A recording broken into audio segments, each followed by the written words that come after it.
after 45 years of Dad being murdered, I think it's important for me to remind the people of the city of Windsor the value that he brought to our entire community, not just as a labor union. Dad's interest really ascended from the factory floor. He was more concerned with the community at large, how our lives were lived.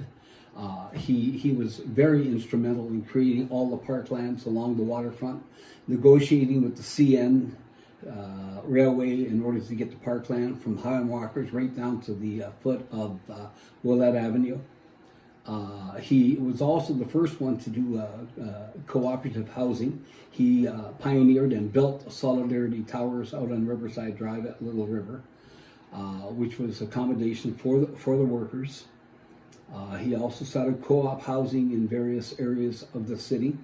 Dad's reach was far beyond the factory floor and even beyond the city of Windsor. He editorialized in many of his newspapers and many of the articles in labor newspapers regarding world causes and world situations.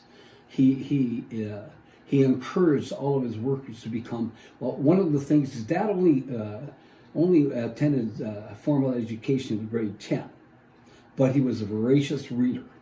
And it was funny, somebody used the expression, getting in an argument with Charlie Brooks was like getting in a pissing contest with a skunk. In other words, he knew when he told you something and he told you facts and figures and you went to your Google to check it, you would find it was spot on. And many of his adversaries, when he was in negotiations, realized that when he said something, it was right. It was bang on, and it was the truth.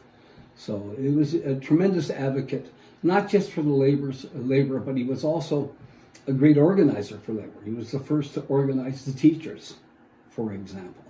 Organize firemen, another example.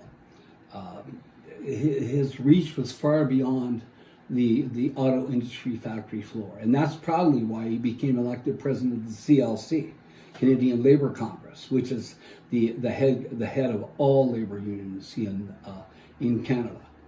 Anyway, 45 years ago, and the day he was killed just seems like it was this morning. I get teary-eyed many times. Somebody will look at me and I'll be teary-eyed, and I know what I'm thinking of. Gone but not forgotten and sorely missed.